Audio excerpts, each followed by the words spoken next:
Bonjour à vous, chers étudiants et chères étudiantes. Comment allez-vous? Je me présente Jean-François Sénéchal. Je serai votre prof d'éthique. Et oui, un prof d'éthique. Bienvenue à votre cours d'été, éthique et professionnalisme. C'est ce fameux cours d'éthique là, que vous avez vu dans votre cursus de cours en sciences et génie. C'est quoi un cours d'éthique? Ben, nous y sommes. Ça s'en vient. Je vous le présente, le cours aujourd'hui. Aujourd'hui, ben, nous sommes au mois de mai, donc saison fait beau, saison pleine d'espoir, de promesses. C'est peut-être votre dernier cours universitaire en mode pandémique. Peut-être. En tout cas, c'est mon souhait le plus sincère. L'été s'en vient. C'est encore difficile d'y croire, mais le beau temps s'en vient pour ceux qui auraient de la difficulté avec les métaphores. Là, je ne parle pas nécessairement. Je parle pas de la température ici. En ces temps difficiles, là, on va l'admettre, hein, ben, vous avez quand même courageusement, tout de suite d'ailleurs, après votre cours d'hiver, là, c'est drôle, les mimes déjà que les étudiants ont partagés sur le site de cours, où déjà, c'est la même chose pour votre prof. Là, je ne suis même pas sorti de mon cours d'hiver, c'est pas fermé, on est encore dans la correction. Le cours n'est même pas fermé, puis déjà, on se lance dans notre cours d'été. Ayant un cours d'éthique de surcroît dans votre cas, mais respect, chapeau bas. Je sais que c'est à quoi ça ressemble en ce moment. J'ai 3 garçons qui ont à peu près vos âges. Je vois à quoi ça ressemble un cours à distance. Je vois à quoi ça ressemble le rythme universitaire, puis c'est pas simple. Je vois aussi ce qui se dit sur Spotted de U-Laval, sur mes profs, sur les autres profs, sur les autres cours à distance. Je pense pas que vous ayez ce genre de problème-là avec moi. Là. Ça fait quand même un bail là, que bien avant la pandémie, je donnais des cours à distance, synchrone, Komodo. Donc, je me débrouille quand même bien avec les outils. Puis j'espère avoir bien conçu le cours là, pour que vous puissiez vous en sortir aisément et que vous puissiez ultimement aimer ce cours. En tout cas, c'est mon souhait le plus sincère. J'espère vous faire aimer non seulement le cours, mais les thèmes abordés dans ce cours. Et ce cours commence maintenant. Quelques instructions importantes. D'abord, sur le site de cours, je vous invite à consulter dès maintenant le site web du cours, donc les notes du cours. Allez participer au premier forum, vous familiariser avec les principales informations, la description du cours, la feuille de route. Tout ça, c'est assez lourd là, et ça commence vite, les cours d'été, et ça commence intensément. Allez voir les travaux pratiques, qu'est-ce qui s'en vient. Voilà. Concernant nos rencontres en classe virtuelle, je vous encourage vivement à être présent, comme vous êtes plusieurs. La dernière fois, j'ai regardé le chat, là, vous étiez 30, ça doit être un peu plus que ça. Je vous encourage vivement à être présent, si possible, évidemment, si votre horaire le permet, mais j'ai essayé de placer ça là, un mardi comme ça, midi, ceux qui sont en stage ou qui travaillent, ça sera possible pour vous de nous écouter en direct. On prendra comme ça, là, un café. Là. Moi, je me suis servi un beau café. Puis on lunch ensemble, on prend un café. Je sais qu'à distance, c'est difficile de maintenir le rythme. Hein. C'est difficile de maintenir le rythme et un cours d'été, c'est encore plus difficile. C'est un rythme de fou, faut bien se le dire. Désolé désolé de vous l'apprendre, là, mais si vous avez jamais suivi un cours d'été, là, vous allez voir que ça va vite. Le rythme est très soutenu. En fait, vous avez 2 semaines de moins pour faire un cours. Hein, pour vous donner une idée, là, l'hiver, je donne le même cours en 12 modules, donc 12 semaines. Et à distance, c'est les mêmes 12 modules, mais en 10 semaines. Donc, ça se peut que vous sentiez surtout pressé. Au début, là, j'ai essayé de rendre le début un peu plus intense pour déjà là, vous pousser dans le cours, puis éventuellement, ça se calmera un peu. Mais déjà cette semaine, il y a 2 modules, donc ça va vite. Donc, nos courtes rencontres virtuelles, ça vous aidera justement à garder le rythme. Chaque rencontre, je vais vous introduire le contenu du module, je vais vous expliquer les tâches que vous devez accomplir pour atteindre les objectifs du module en question. Puis, je vais répondre à vos questions au besoin, puis je vais tenter de faire des liens entre le contenu, le cours, l'actualité. En tout cas, c'est ce que je vais tenter de faire. Et si vous êtes ici maintenant, c'est que vous savez maintenant où est cette classe virtuelle, à quoi ressemble l'horaire de ces classes virtuelles. Puis si l'horaire ne vous convient pas, sachez que ces rendez-vous hebdomadaires seront quand même possibles pour vous et j'ai une autre solution pour vous. C'est le podcast FI 3900. Donc, pour ceux et celles qui ne peuvent pas nous rejoindre en classe synchrone et qui n'aiment pas ces contraintes d'horaire, sachez que toutes ces rencontres virtuelles seront également diffusées. Ils seront toujours là. Ce sera possible de les écouter en rattrapage via le site de cours, mais ça sera aussi diffusé via le podcast du cours. Donc, en ce moment même, là, j'enregistre. Attends un peu, j'enregistre. En ce moment même, j'enregistre. Phew! En ce moment même, j'enregistre une piste audio de la séance virtuelle. Là, vous l'avez vu passer à votre écran. Puis je la diffuserai chaque semaine. Donc, chaque semaine, vous trouverez ce podcast chez vos diffuseurs préférés. Pour votre classe d'âge, c'est probablement Spotify, mais vous trouvez aussi ça sur Apple Podcast, Google Podcast, YouTube aussi. Là, j'essaie de faire une petite version vidéo très sommaire. Là. En fait, c'est l'image du podcast avec la trame audio. Donc, chez tous ces diffuseurs-là, nommez-les, là, j'y suis.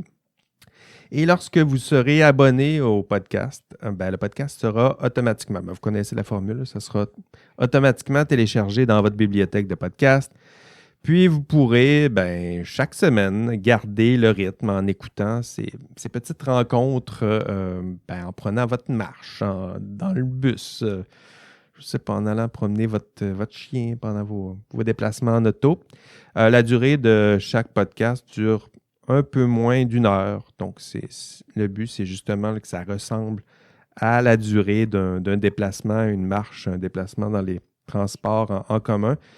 Pour moi, ces podcasts puis ces rencontres virtuelles, là, c'est une façon de garder contact, de créer peut-être cette petite communauté qui se crée plus facilement ou plus naturellement, je dirais, en classe. La formule du podcast, elle est simple, elle ressemble à nos classes virtuelles. On prend un café ensemble, on lunch ensemble.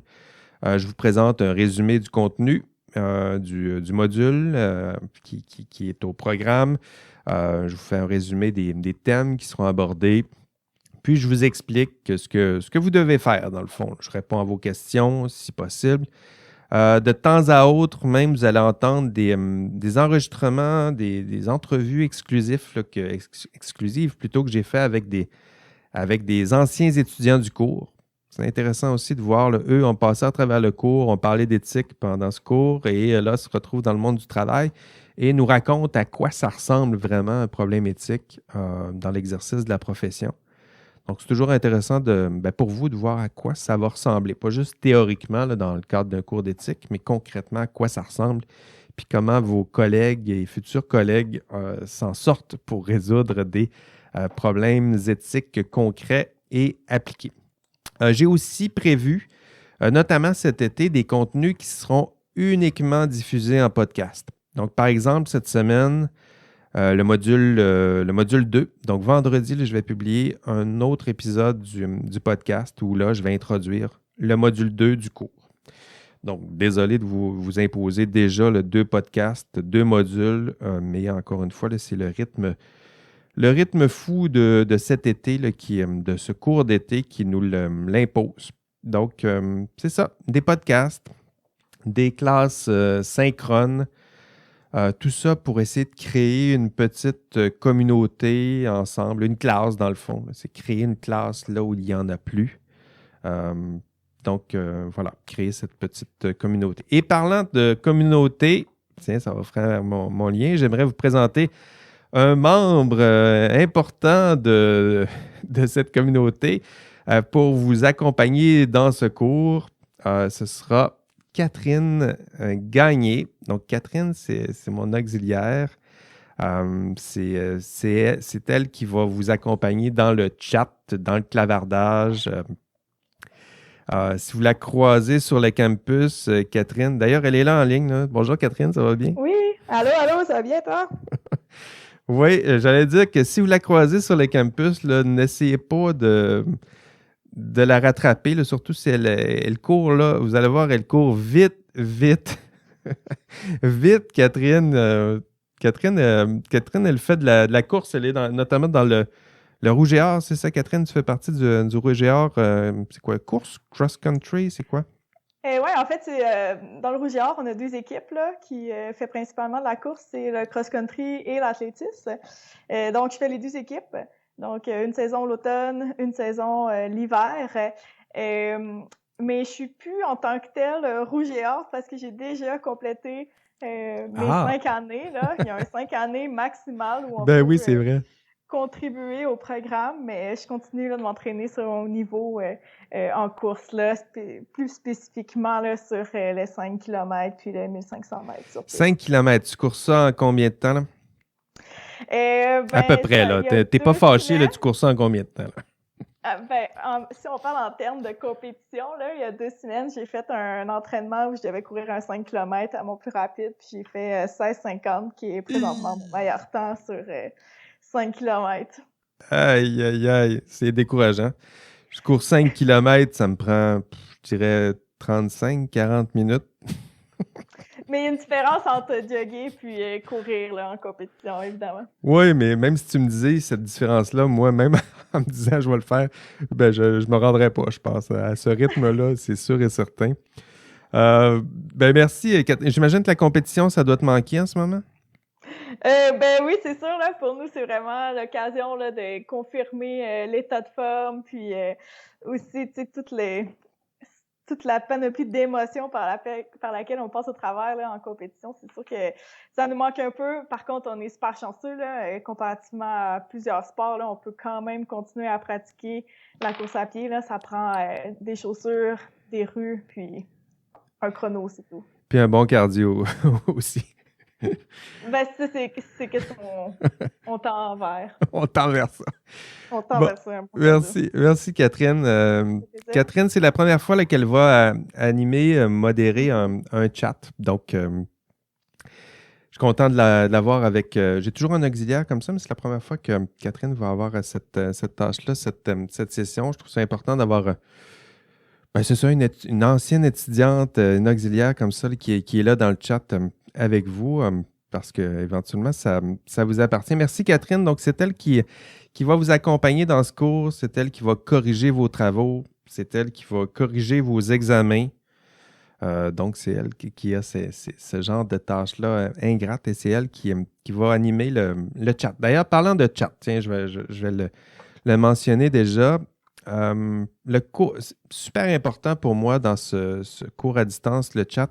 Écoutez, les cours à distance et les cours comme ça, le synchrone, ne sont pas nécessairement capables de reproduire ce qu'on voit en classe, c'est-à-dire que capable de discuter, rire ensemble, faire des ateliers, des discussions en petits groupes. Il y a bien des choses qu'on fait en classe naturellement qu'à distance, c'est impossible.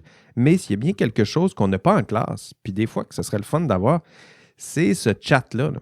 Donc, c'est-à-dire être capable de discuter, peut-être clavarder. Sinon, si on ne vous l'offre pas, vous allez le faire là, sur d'autres outils en parallèle. Mais là, le chat, il est là pour vous. Donc, vous pouvez discuter entre vous, je le disais un peu dans l'avant-cours, là, vous pouvez le faire sans déranger le prof. En ce moment, là, je regarde mon écran, je regarde un peu le contenu qui s'en vient, mais je ne regarde pas le clavardage, justement pour, pendant que je parle, ça vous appartient. Vous pouvez discuter entre vous, vous pouvez même partir des discussions parallèles, des parenthèses, puis si c'est trop long, ce sera la tâche de Catherine de vous remettre à l'ordre, mais ça vous appartient.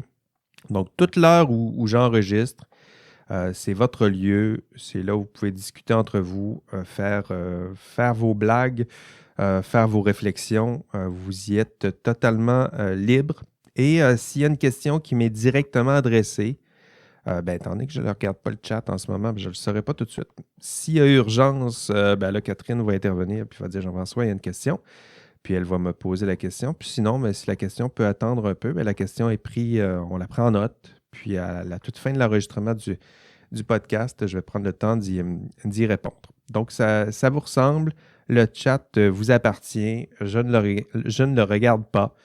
Je le regarde des fois après le cours pour voir qui participe dans le chat. Mais sinon, pendant l'enregistrement, je ne regarde pas ce qui s'y passe et je laisse tout ça à Catherine. Donc, ça vous appartient. Donc, go, allez-y. Ça a déjà commencé. Puis laissez-vous aller dans ce chat. OK. Au programme aujourd'hui, qu'est-ce qui vous attend aujourd'hui? Présentation du prof, présentation du cours, présentation de la formule du cours. Commençons par des nouvelles de moi. Comme disait un ancien animateur, votre prof, c'est qui votre prof? Courte présentation. Moi, j'ai un parcours qui est atypique, je dirais, là, pour un prof d'éthique, puis pour un prof de sciences et génie, c'est-à-dire que je suis un peu entre les deux. En fait, je suis très exactement entre les deux, au sens propre et figuré d'ailleurs. Vous allez souvent me croiser en train de marcher entre le pavillon Félix-Antoine Savard et le Vachon. Donc c'est ça ma marche, là. Je donne des cours là-bas, mais mon bureau est dans une des deux tours. Donc je suis...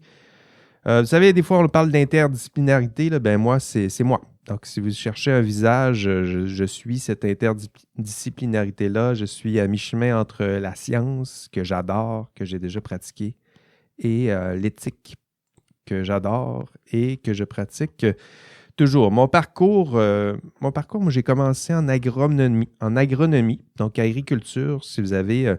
génie, agro, environnemental, tout ça, les enjeux agro, je les connais très bien. Je les ai étudiés. J'ai un bac en agronomie, donc sciences végétales, biologie, tout ça appliqué. Je connais bien ça. Ma femme, d'ailleurs, travaille encore au MAPAC. Donc, les enjeux liés à l'agriculture, je les connais bien. J'ai fait une maîtrise en biotech. Donc, j'ai fait ma maîtrise en génie génétique, donc biologie appliquée à l'époque, construire, déconstruire des gènes. J'ai travaillé, mon projet de maîtrise, ça flirtait avec le clonage, mais c'était du génie génétique, transgénèse animale, c'est ce que j'ai fait à l'époque. On travaillait sur un modèle animal là, pour produire des protéines pharmaceutiques. Modifier génétiquement des animaux pour leur faire produire des protéines pharmaceutiques. Donc, un peu comme Medicago fait en ce moment là, avec les plantes pour faire produire là, des protéines qui seront utilisées éventuellement dans des vaccins. Mais nous, c'était, au lieu d'être des plantes, c'était des animaux. Je travaillais sur des porcs transgéniques. On leur faisait produire des protéines pharmaceutiques via la semence de porc. Et la semence de porc, c'est ce que vous pensez. C'est ce que vous pensez. Donc, je travaillais là-dedans. Donc, vous voyez le parcours là, agro, biotech, génie génétique, puis éventuellement philo. Mais philo, pourquoi? Parce que j'étais pris à l'époque avec un scandale important autour des OGM, les enjeux liés à tout ça. On critiquait vivement les chercheurs qui m'entouraient pour travailler en génétique. Puis, ce genre de questions-là et de réflexions ont commencé à prendre beaucoup de place dans ma vie. Puis, un peu comme les chercheurs pour lesquels je travaillais, qui étaient aussi intéressés aux enjeux éthiques. Mais moi, je me suis dit, je vais en faire mon cheval de bataille, mon champ d'expertise, puis je vais aller explorer les enjeux éthiques propres à la science, mais surtout propres au rôle de chercheur en sciences. Donc, ça, c'est mon parcours qui me mène vers mon doctorat. Donc, dans mon doctorat, je m'intéressais au rôle des chercheurs en société, le rôle social des chercheurs en sciences. Et progressivement, les chercheurs en sciences, éventuellement les futurs professionnels en sciences et génie. Puis c'est comme ça que je suis atterri il y a un peu plus de 10 ans maintenant dans un cours de sciences et génie ou un cours qui s'adresse aux futurs professionnels en sciences et génie où on aborde les enjeux éthiques qui sont liés à l'exercice de votre rôle. Donc, depuis mon doc, je m'intéresse à ce rôle qui est celui de chercheur en sciences, mais aussi ce rôle qui est celui du professionnel en sciences et génie. Je m'intéresse aux enjeux éthiques qui entourent ce rôle. Donc, vous le voyez là, c'est mon champ d'enseignement, mais c'est aussi mon champ d'expertise. Donc, j'enseigne à des étudiants en sciences et génie et aussi je les étudie, c'est-à-dire je les observe un peu comme, je ne sais pas, en biologie, on a nos rats de laboratoire, là, mais vous êtes un peu aussi mes rats de laboratoire, c'est-à-dire que je vous observe, je vous écoute, je regarde ce que vous avez à dire sur votre futur rôle dans l'exercice de la profession.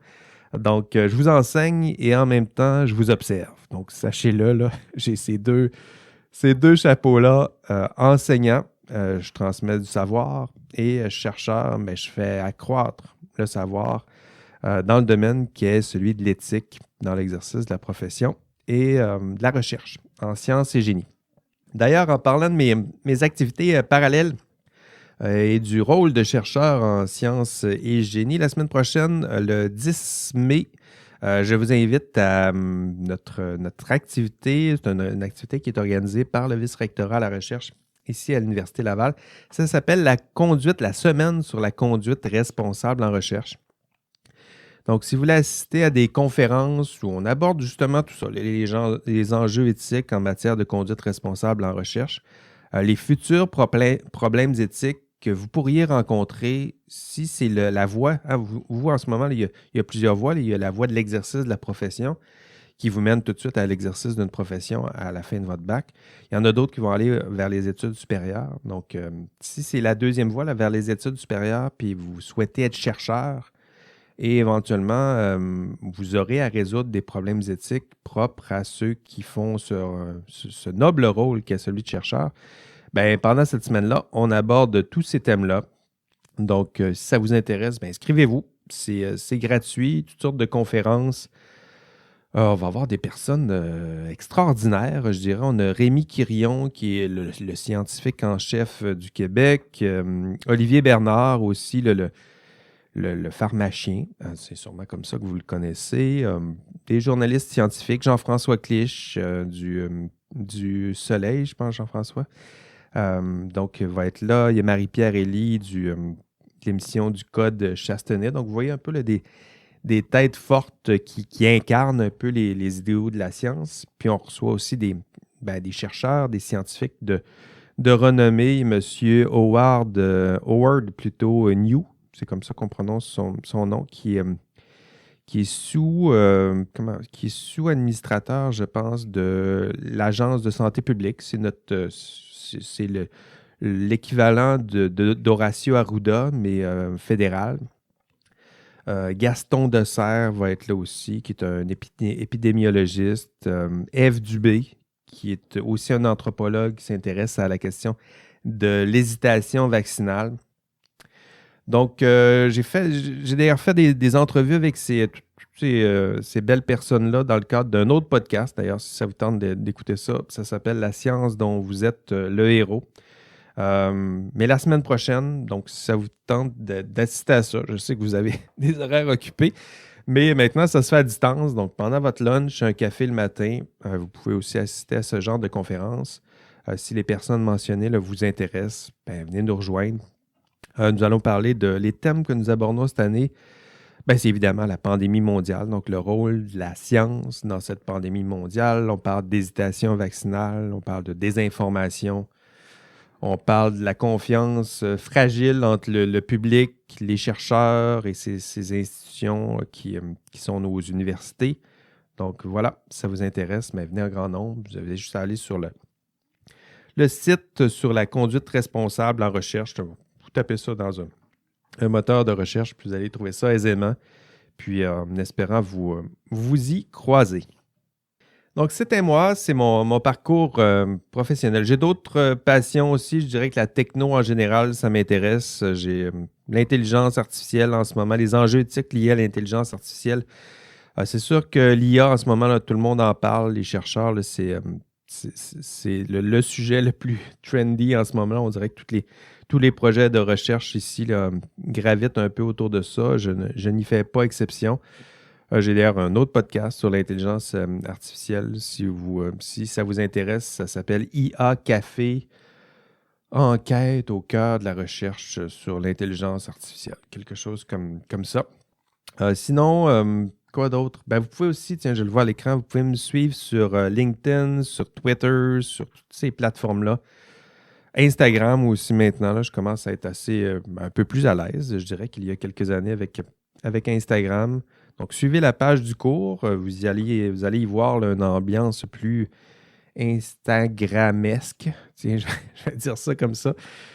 Donc, c'est un peu plus cordial et amical sur ce genre de réseau-là. J'ai une page Facebook aussi, mais à l'évidence, vous n'êtes plus là-dessus. Il y a juste ma génération et les générations qui me précédaient qui sont là-dessus. Sur le site de cours, vous allez voir que je vous ai confié aussi certains plaisirs coupables ou des passions. Je trouve que c'est une belle façon pour se connaître, là, c'est de savoir un peu c'est quoi les autres passions que le rôle de prof, là. Donc, j'ai d'autres passions. Dans mon cas, je vous en confie quelques-uns sur le site de cours, mais je dirais que pour la présentation d'aujourd'hui, je vous dirais que un de mes plaisirs coupables, c'est le soccer, le foot.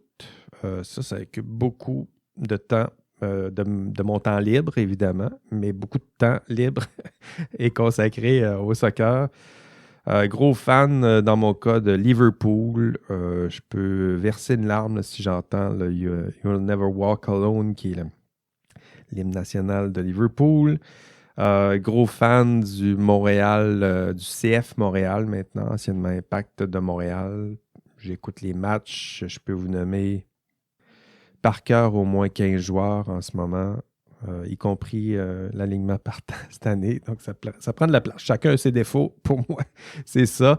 Je joue au foot aussi. C'est-à-dire que ça a été compliqué dans la dernière année, mais je joue au foot aussi. Donc, chaque mercredi, j'ai une gang ici à l'université. J'ai commencé ça pendant que j'étais au doc. Puis, je joue encore au soccer avec...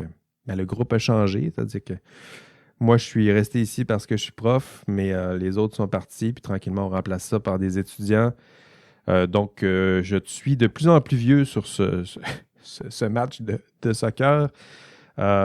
Puis les jeunes sont de plus en plus jeunes. Donc, je cours de moins en moins. Puis je parle de plus en plus sur le terrain. Ça ressemble un peu à ma façon de jouer en ce moment. Mais j'ai bien du plaisir à faire tout ça.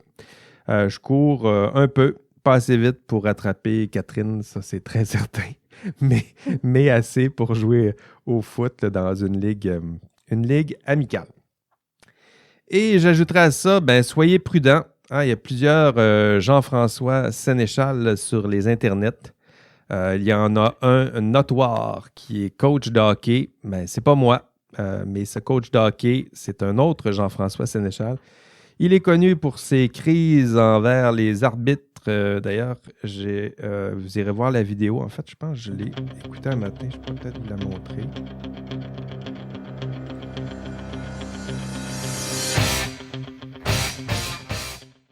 Je vais profiter de cette courte intermède pour vous donner l'indice de la semaine. Écoutez, à chaque fois que vous écoutez un podcast, je vais donner un indice. Tout ce que vous avez à faire, c'est de prendre en note cet indice et de m'envoyer cet indice par courriel à mon adresse jean-françois.sénéchal.1@commercial-ulaval.ca. Vous allez l'avoir sur le site de cours. Et vous m'envoyez cet indice. Et en cumulant des indices, vous pouvez gagner des trophées. Cette semaine, l'indice est Rocky Balboa. Cette semaine, l'indice est Rocky Balboa. Bonne fin de cours.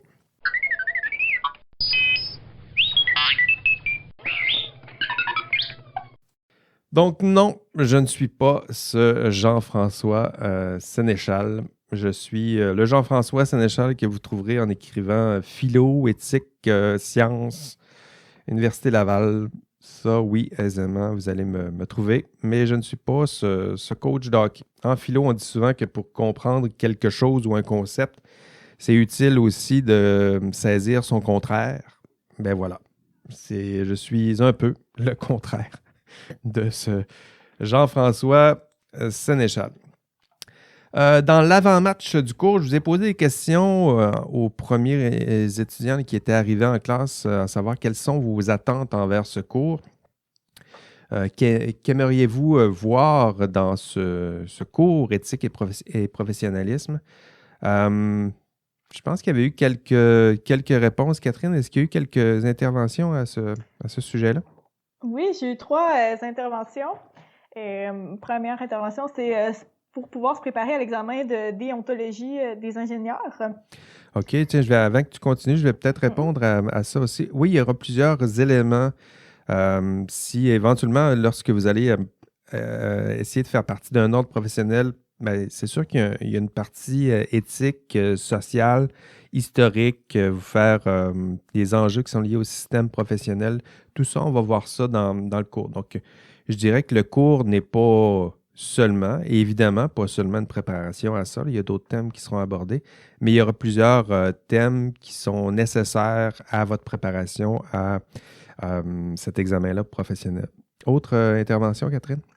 Aussi, quelqu'un mentionnait des outils de dénonciation, puis comment garder des preuves des problèmes, là, comment faire la gestion de problèmes, notamment. Oui, ça, on va voir dans le cours, on va voir ensemble des vrais problèmes d'éthique appliquée. Donc, vous allez voir des vrais problèmes rencontrés par des professionnels dans l'exercice de la profession, comme vous, dans quelques années. On va voir comment eux se sont appliqués pour résoudre ce genre de problème. Puis, on va essayer de voir ensemble des outils pour vous aider à résoudre ce genre de problème. Là, on ne vous laissera pas en reste. C'est mon intention, pas seulement vous présenter les problèmes, mais vous présenter aussi quelques pistes et outils de solutions. Est-ce qu'il y avait une autre intervention, Catherine? Oui, il y en a une autre, en savoir davantage sur la prise de décision éthique. Sur la prise de décision éthique, on va voir entre autres on va voir entre autres une grille d'analyse qui vous aidera à analyser un problème éthique. Lorsque vous êtes face à un problème éthique, on va voir une belle grande grille d'analyse. Vous aurez à l'utiliser dans votre plus grand TP, le TP2, qui est le gros TP de ce cours. Vous aurez à résoudre un problème éthique et passer à travers cette grille. Mauvaise nouvelle pour vous, vous n'utiliserez jamais cette grille dans l'exercice de la profession. Et je vous le dis, parce que la grille, elle est très détaillée et justement, je pense que c'est un bon moment pour vous de prendre le temps, le luxe d'un cours universitaire pour résoudre un problème éthique. Donc, voir l'ensemble, c'est une belle liste là, de plein de choses auxquelles vous devriez penser. C'est quoi le cadre normatif? C'est quoi les règles? C'est quoi les conséquences sur lui, sur elle? C'est quoi les principes? C'est quoi les valeurs de l'entreprise pour laquelle vous travaillez? C'est quoi les valeurs de votre ordre professionnel? Quelles sont les lois, les règles qui encadrent tout ça? Donc, plein de choses, on va vous demander de penser à ça. Donc, pour une fois, vous offrir ce luxe, puis éventuellement, vous allez garder. Je disais que vous n'allez jamais utiliser, vous n'allez jamais utiliser la grille en tant que telle, mais il y a plusieurs éléments que vous allez garder en tête, puis oui, qui vous seront utiles dans la réalité. Donc, vous disant que vous ne l'utiliserez pas, c'est pas vous dire que c'est inutile, bien au contraire, il y a plusieurs étapes que vous allez garder et que vous allez utiliser dans l'exercice de votre profession. Est-ce qu'il y avait d'autres... Oui, il y a 2 autres nouvelles interventions. La première, c'est plus connaître un peu l'éthique au Québec pour quelqu'un qui vient de l'extérieur, justement, puis connaître les types de problèmes et comment les résoudre. Oui, pour la question du Québec, oui, le cours il s'appelle Éthique et professionnalisme. Puis lorsqu'on va aborder le système professionnel, ce sera le système professionnel québécois. Donc, le système professionnel québécois a toutes sortes de particularités. Entre autres, il est très normé. Hein. Il y a des codes, code des professions, qu'il y a un code de déontologie. Vous allez voir que vous êtes lié au ministre, à quelque part, le ministre de la Justice ou le ministre du système professionnel, c'est votre grand patron. Donc, il y a une histoire qui se cache derrière ça, là, on va la voir ensemble, mais il est particulier, le système professionnel. Donc, on va essayer de cibler dans le cours le système professionnel québécois. On va le comparer très légèrement avec ce qui se fait au Canada, aux États-Unis, en France, très légèrement, mais on va le faire quand même. Mais si pour vous, vous n'êtes pas très familier, si vous comptez exercer la profession au Québec, peu importe que vous veniez d'ailleurs ou que vous soyez né ici sans trop vous soucier de tout ça. Le système professionnel qu'on va voir, ça va cibler exactement le système professionnel québécois.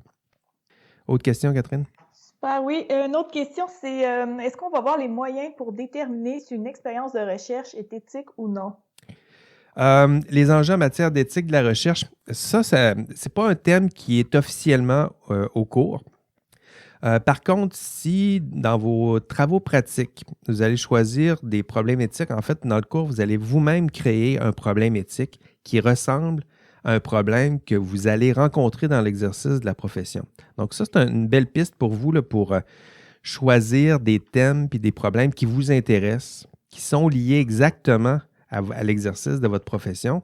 Donc, dans votre cas, je ne sais pas qui a posé la question, mais en éthique de la recherche, ça veut dire que pour vous, vous vous intéressez à la recherche, le rôle de chercheur en sciences, puis vous vous intéressez aux enjeux éthiques. Dans ce moment-là, dans les travaux pratiques, ce sera votre devoir de choisir un problème éthique, de concevoir vous-même un problème éthique qui se passe dans le milieu de la recherche où il y a des enjeux en matière d'éthique de la recherche. Donc, pour vous, ce sera votre piste pour être sûr d'explorer ce thème-là. Puis si vous choisissez ce problème-là, ben moi, je vous accompagnerai là-dedans. Mais officiellement, là, ça ne fait pas partie des thèmes officiels du cursus, des objectifs de cours. On les verra ensemble au cours de l'année, mais ça ne fait pas partie des objectifs officiels de ce cours là, que serait l'objectif de vous familiariser avec les règles ou le cadre en matière d'éthique de la recherche. Donc, si vous avez d'autres questions, d'autres attentes, n'hésitez pas à les mettre dans le chat. J'y reviendrai à la fin de mon enregistrement, dans 15-20 minutes peut-être, puis je répondrai à vos questions. Donc, dans le cours, je vous en parlais. Un des objectifs que j'ai mis en place, c'est de passer avec vous à travers de vrais problèmes éthiques rencontrés dans l'exercice du travail. Alors, j'en ai parlé, là. C'est un de mes principaux objectifs. En fait, depuis que je donne ce cours, depuis que j'ai repris ce cours, mon objectif, c'était, entre autres, c'était un cours qui était un peu idéalisé, très philosophe. Là. Donc, c'était de l'ancrer dans des problèmes éthiques que vous allez rencontrer. Donc, ça fait partie de... Inquiétez-vous pas, autrement dit, il y a plusieurs pistes et outils pédagogiques, des travaux pratiques que j'ai pensé exactement dans cet esprit-là, vous plonger dans de vrais problèmes éthiques que vous allez rencontrer sur le terrain. Le problème que vous allez avoir, c'est que plusieurs d'entre vous ne connaissez pas très bien le terrain. Donc, pour vous, ça peut être difficile même de vous imaginer qu'il y a des problèmes éthiques dans l'exercice de votre profession. Donc ça posera problème éventuellement. Ce sera à vous de faire des recherches de votre côté pour essayer de voir à quoi ça ressemble vraiment les problèmes éthiques rencontrés sur le terrain. Si vous avez déjà fait des stages, si vous avez une expérience de travail, déjà vous êtes plus familier avec le genre de vrais problèmes. Mais c'est ce genre de problème-là que j'aimerais aborder avec vous, puis que je vais vous contraindre d'ailleurs à choisir des problèmes et à explorer des problèmes qui sont pour vous plus concrets et appliqués. Ce que je vous promets dans ce cours, c'est que vous allez développer une expertise, pas par faire l'expertise. Le but, c'est un cours d'introduction, ce n'est pas une classe de maître. Là. Le but, c'est de vous familiariser avec les enjeux qui sont liés à l'exercice de la profession, à l'éthique et l'exercice de la profession. Donc, pour vous, ce sera de connaître les concepts, les principaux concepts, entre autres en déontologie et en éthique professionnelle. Déjà, être capable de différencier c'est quoi la différence entre la déontologie et l'éthique. Pour l'instant, vous n'êtes pas très familier avec ça, mais ça va venir. Vous aider à connaître, j'en parlais un peu plus tôt, le système professionnel québécois, son organisation, son histoire, être capable de savoir à quoi ça ressemble en ce moment, d'où vous venez, d'où vient cette idée-là d'avoir un système professionnel. C'est quoi la différence entre un ordre professionnel et un syndicat? Pour vous, c'est peut-être flou en ce moment. À la fin de ce cours, ça ne faudra plus que ce soit flou parce que c'est des concepts là, qui sont, je dirais, drastiquement, pas opposés, mais qui diffèrent très certainement. Autre objectif, saisir le sens des idéaux puis des valeurs associées à l'exercice de votre profession. Donc, pas seulement être capable de les nommer, là, vérité, rigueur, protection du public, ça fait partie des idéaux de votre profession, mais être capable aussi d'en parler, d'y réfléchir, de comprendre un peu c'est quoi qui se cache derrière ces beaux termes que sont vérité, rigueur, protection du public, gratuité. Qu'est-ce que ça veut dire dans l'exercice de la profession, gratuité? Donc voilà, est-ce que connaître les idéaux, puis être capable d'en parler, d'y réfléchir un peu plus? Plusieurs habiletés intellectuelles que nous allons développer dans ce cours. J'en parlais un peu plus tôt, être capable d'identifier un problème éthique, mais aussi être capable de l'analyser, de le résoudre. Donc pour vous, je disais que la principale difficulté, c'est de le reconnaître. C'est souvent d'ailleurs l'une des principales difficultés. Reconnaître que parmi un problème, lorsque vous regardez un problème complexe, un projet, par exemple, un projet je ne sais pas, vous voulez construire un pont, essayez d'être capable d'isoler les enjeux éthiques qui se cachent derrière ça, puis être capable de résoudre les problèmes éthiques qui se cachent derrière un problème plus concret, plus large. Donc, reconnaître un problème éthique et éventuellement le résoudre. J'en ai parlé un peu plus tôt. Autre habileté, être capable d'utiliser les ressources normatives qui encadrent votre profession. Donc, les lois, les règles, les normes, là, ça vous ennuie peut-être, là, mais vous allez être baigné là-dedans. Je suis désolé de vous l'apprendre. Là. Donc, vous allez être baigné là-dedans. Donc, vous allez nager là-dedans. Donc, aussi bien apprendre à nager tout de suite pendant votre formation parce que bientôt, là, vous serez plongé au sens propre et quasiment figuré dans ces lois, ces règles, ces normes. Donc, pour vous, ce sera une bonne occasion de vous pratiquer. Enfin, dernière habileté, développer votre capacité à délibérer, à prendre une décision, à justifier. Donc ça sera abordé dans le cours. Une compétence qui n'est pas simple à développer. Là. Si vous regardez un peu ce qui se fait, ce qui se dit sur les réseaux sociaux, là, délibérer en groupe, disons qu'on n'est pas des champions, ou disons qu'on n'a pas tous les mêmes capacités et compétences. Donc, on va discuter de tout ça, puis on va essayer d'améliorer ces compétences-là, que sont celles de prendre une décision en groupe, en équipe, délibérer rationnellement, essayer d'argumenter rationnellement. Donc, tout ça, ça fait partie des compétences que nous allons développer en classe. Je me permets déjà de vous mentionner les thèmes de ce cours. Je vais les nommer vitement, mais on va y revenir module après module. Donc, on va voir des notions de vocabulaire, entre autres. C'est tout de suite dans les premiers modules, développer un langage commun.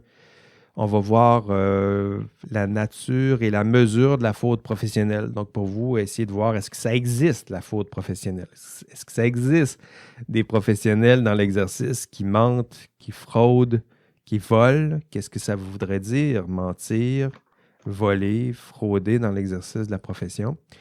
Et dans quelle mesure? C'est-à-dire, est-ce que c'est fréquent ou non? Est-ce que c'est rare? Puis si c'est rare, est-ce qu'il n'y en a pas une proportion un peu moins rare qui fait des choses un peu moins graves? Donc ça, on en discutera aussi. On va voir les thèmes que nous allons voir, la prise de décision, évidemment. Là. Donc le processus de délibération éthique, j'en ai déjà parlé. On va voir votre histoire, l'histoire du professionnalisme. Donc, essayer de comprendre d'où vous venez pour savoir où vous allez, pour reprendre cette belle formule. On va voir le système professionnel québécois, j'en ai déjà parlé, sa structure, ses principaux acteurs, la gouvernance, les fonctions des différents organismes qui gravitent autour du système professionnel. On va parler des notions de responsabilité et jugement professionnel. Donc, deux thèmes forts en philo, hein, la question de la responsabilité puis la question du jugement. Donc, ça, on va prendre le temps de le définir parce que dans l'exercice de votre profession, je dirais que c'est le cœur. Être responsable puis exercer le jugement professionnel, qu'est-ce que ça veut dire pour vous bientôt dans l'exercice de votre profession? On va voir des thèmes et des problèmes plus appliqués. Dans votre cas, ce sera le premier problème qu'on va voir ensemble, c'est le problème du professionnel salarié.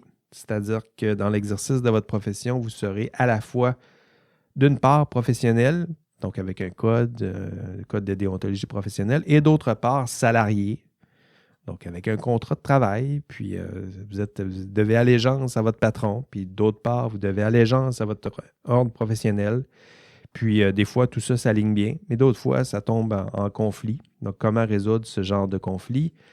On a un module sur le conflit d'intérêts. Donc, ça, c'est un module que j'ai tranquillement intégré à ce cours parce que le conflit d'intérêts, ça n'arrêtait pas de rebondir dès lors qu'on commence à réfléchir à l'exercice de la profession. Donc, cette tension-là entre, d'une part, vos intérêts personnels et d'autre part, mais les intérêts liés à votre rôle.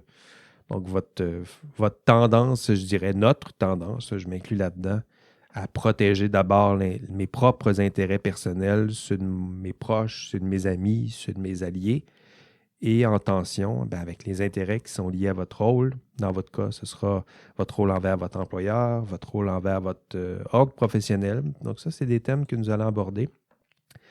Un peu de psychosociologie aussi plus tard dans la session, donc les pressions de système qu'on appelle organisationnelles, pression d'autorité. Comment réagissez-vous face à une personne en position d'autorité qui vous demande de poser un geste?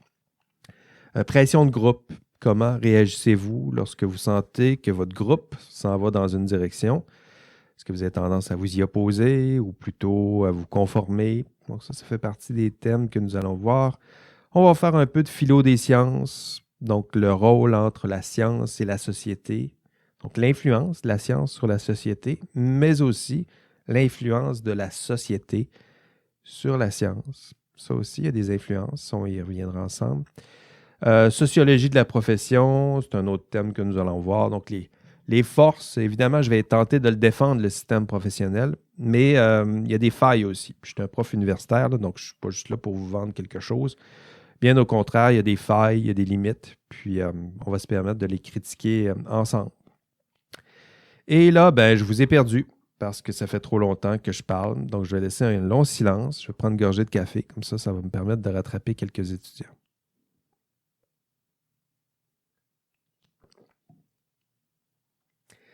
Hein? Vous voyez que ça marche, hein? Il y en a plusieurs qui avaient arrêté de m'écouter, puis là, c'est juste d'arrêter de parler un peu. Puis tout à coup, on panique, hein? Qu'est-ce qui se passe là? OK. Sur le cours en question, qu'est-ce que vous devez faire concrètement? Soyons concrets, là. Ce que vous devez faire, c'est 9 heures de travail par module.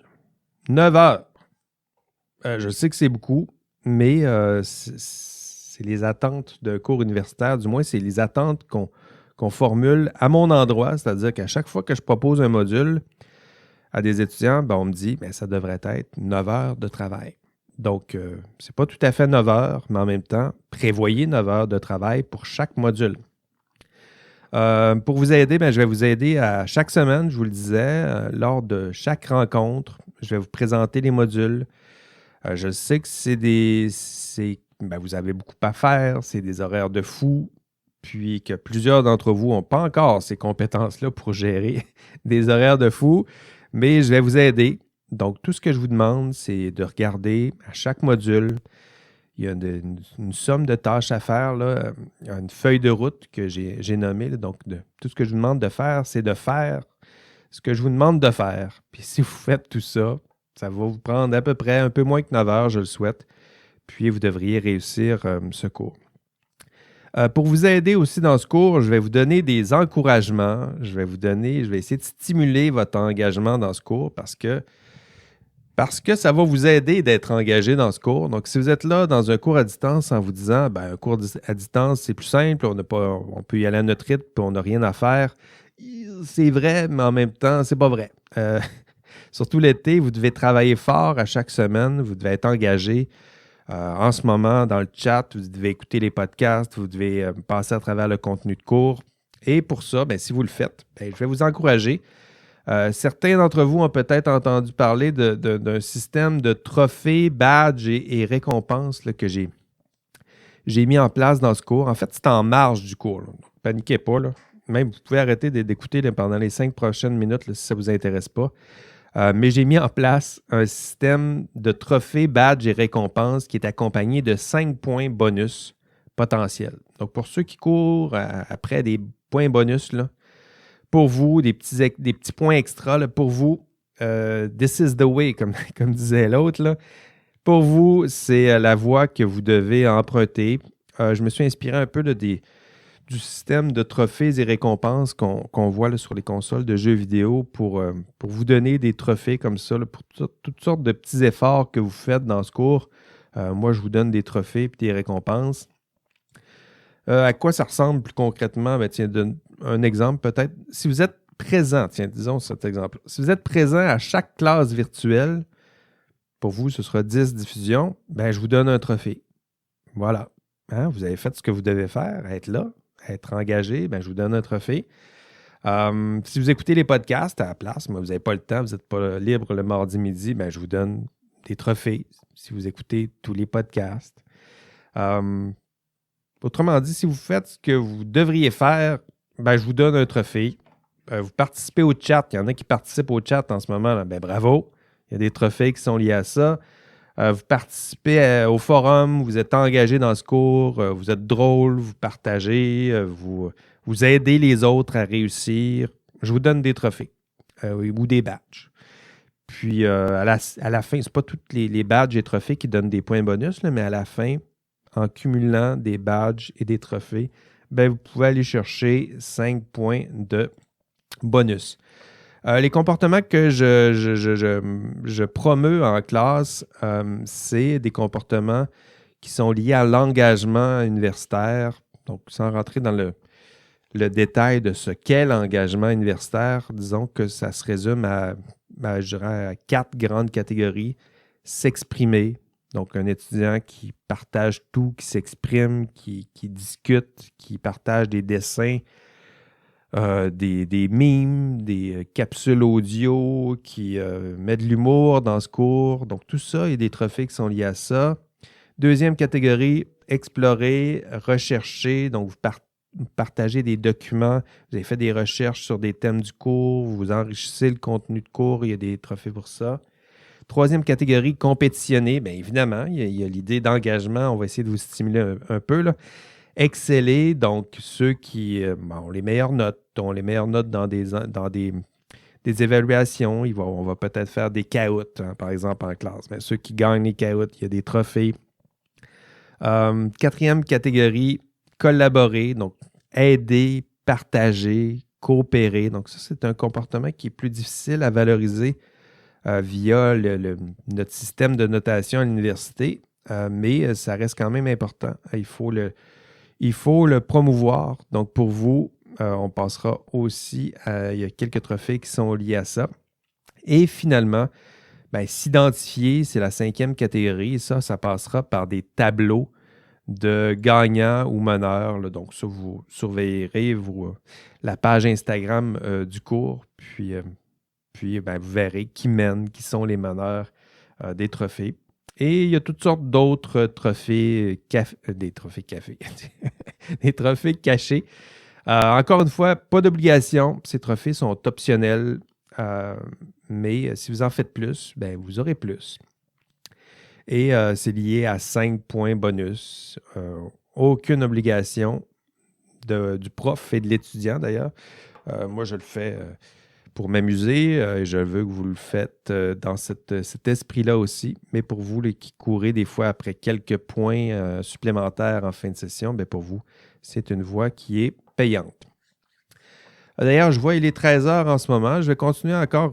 J'ai encore peut-être une quinzaine de minutes. Ce ne sera pas toujours aussi long, là, mais pour cette première rencontre, vous le voyez, j'en ai beaucoup à dire. Donc, on va garder quand même un 15 minutes. Puis la prochaine fois, ce sera un peu plus court, je vous le promets. Ce que j'avais à vous dire, c'est que vous pouvez participer dès maintenant sur la fenêtre de mimes du forum. Donc, des mimes qui font des liens drôlatiques et stimulants, intelligents, mais drôles. Donc, la culture mimétique ou mimique, je ne sais pas trop comment la nommer, mais il y a une page qui est ouverte pour ça. Il y a des trophées d'ailleurs qui sont liés à tout ça. Donc, pour vous, pour nous, pour Catherine et moi, c'est stimulant de voir tout ça. Donc, n'hésitez pas à participer. OK. Exemple, module 1, qu'est-ce que vous devez faire cette semaine dans ce module 1? D'abord, vous allez aller au module 1 en allant dans la feuille de route. Vous cliquez sur feuille de route. Vous allez cliquer sur introduction. Vous allez trouver le module introduction et vous allez voir qu'il y a une première page où je parle des objectifs du module 1. D'ailleurs, tiens, peut-être je me permets déjà de le mentionner. Les objectifs de module, même si vous allez passer vite sur ces objectifs de module, sachez que ces objectifs de module-là, moi, éventuellement, je vais concevoir des examens, puis je cible ces objectifs-là pour concevoir mes questions d'examen. Donc, c'est pas fou, là. Je dirais qu'un prof honnête et responsable pédagogiquement devrait le faire ainsi, là. C'est-à-dire que je vous annonce des objectifs à atteindre, puis à la fin, je pose des questions pour voir si les étudiants ont atteint les objectifs que j'ai déjà annoncés. Donc, vous le saurez, là. C'est là que ça se cache. Donc, vous passez plutôt dans lorsque vous êtes sur le site du cours, vous allez dans « Contenu du module » et vous allez voir une marche à suivre. Et c'est cette marche à suivre que vous devez suivre. Par exemple, cette semaine, 1, vous devez venir en classe virtuelle ou écouter le podcast. Pour vous, ça va bien. Ensuite, vous devez aller visionner l'enregistrement de cours. Donc ça, ce sera 2 choses à distinguer. Les podcasts, les classes virtuelles. Donc ça, c'est ce qu'on fait en ce moment. Et des enregistrements de cours. Ça, c'est des cours que j'ai donnés l'année dernière à un moment où je pouvais donner des cours en classe. Donc avant la pandémie, mais pour vous, ça vous donne accès à ce contenu de cours, un cours normal d'environ 2h30. Vous pourrez voir l'ensemble du contenu de cours. Donc ça, vous devez visionner ça. Il y a des bouts un peu plus... Des bouts un peu plus plates, là, où le prof fait des parenthèses, puis il y a des pauses, puis il y a tout ça. Donc, ça, vous pouvez sauter ces parties-là. Mais pour vous, ça vous donne accès à cette bonne vieille classe, ces enregistrements de cours. Vous devez les voir. Cette semaine, vous devez aussi aller visionner la vidéo de Karen Duhamel. Karen Duhamel, vous devez voir cette vidéo-là. Si vous avez une seule vidéo à voir dans ce cours, c'est celle-là. Donc, ce sera notre archétype du cours. C'est cet archétype-là d'une jeune étudiante. C'est le cas de Karen Duhamel, une étudiante sortante. Elle venait tout juste de finir son bac en sciences et génie. Puis, elle s'est retrouvée dans le monde du travail et prise dans un système où, vous le verrez, falsification de données, fraude, collusion dans son cas. Donc, c'est un beau cas, triste à pleurer, là. Vous allez le voir. Un peu anxiogène, un peu d'ailleurs, de se plonger dans ce genre de situation-là. Mais pour vous, ce sera nécessaire de voir cette vidéo-là, entre autres, pour savoir que ça se peut. Hein? Ça existe.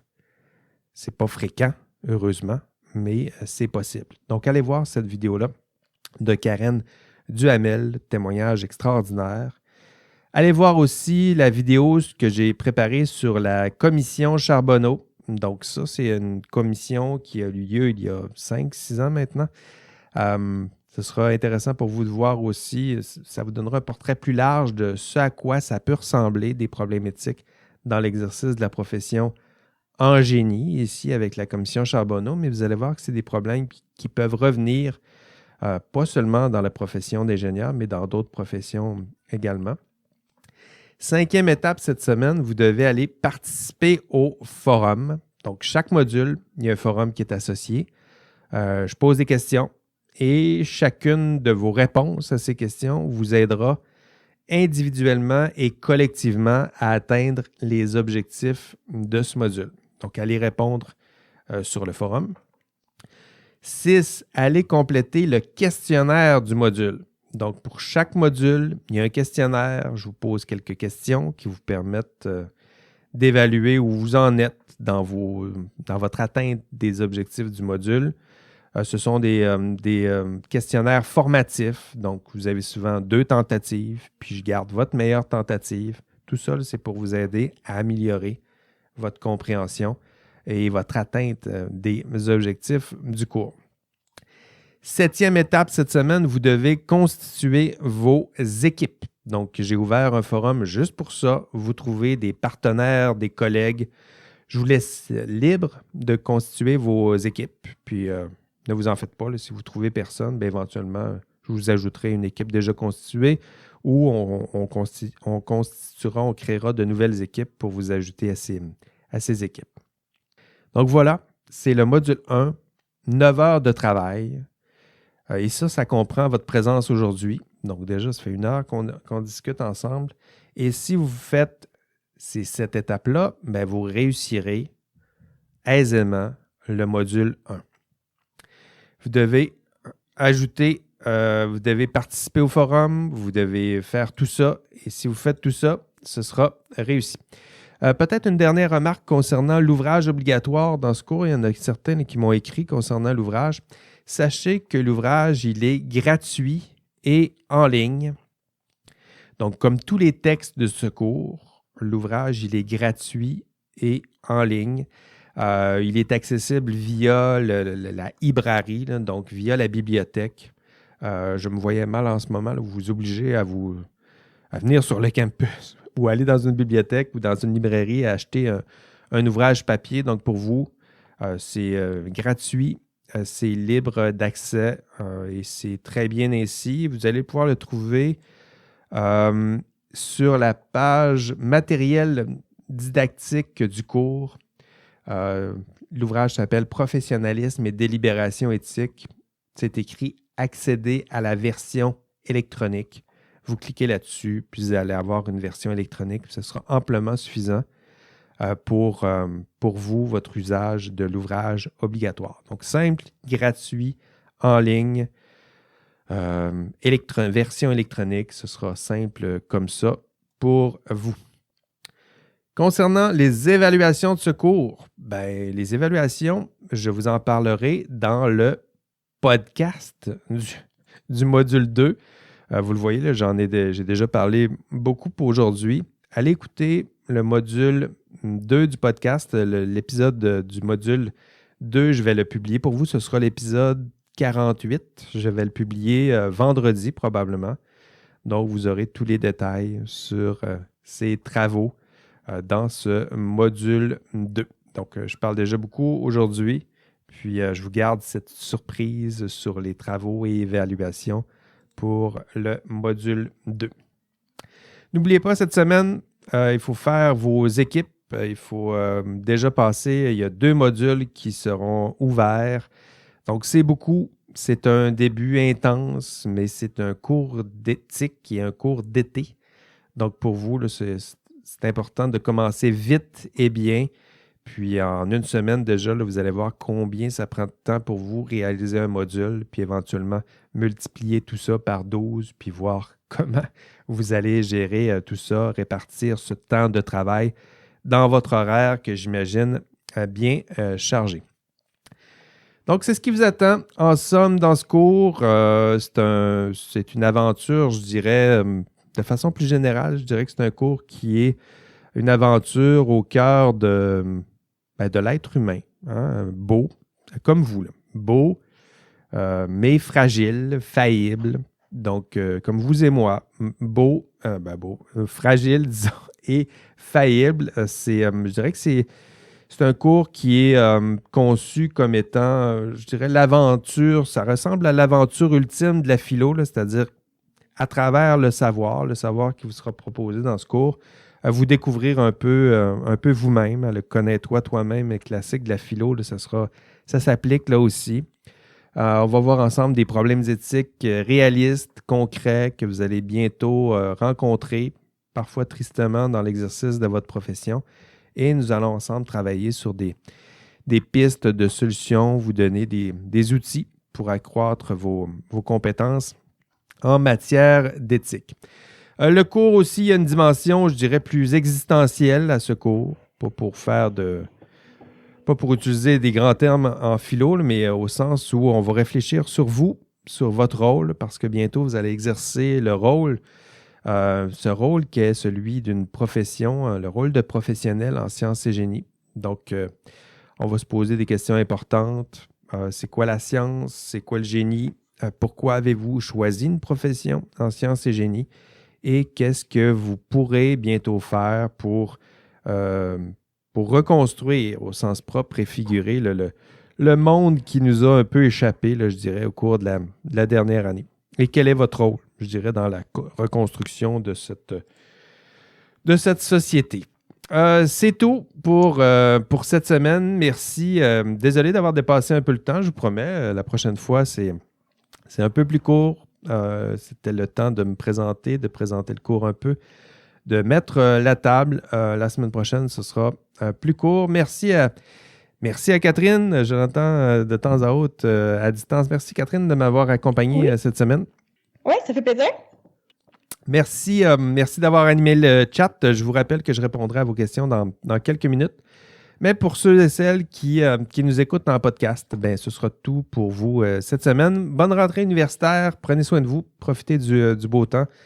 Allez prendre un peu faites quelques sorties en plein air. Puis excellente semaine. Puis on se revoit la semaine prochaine à midi. Apportez votre lunch, apportez votre café. On se voit la semaine prochaine. Allez, bye bye.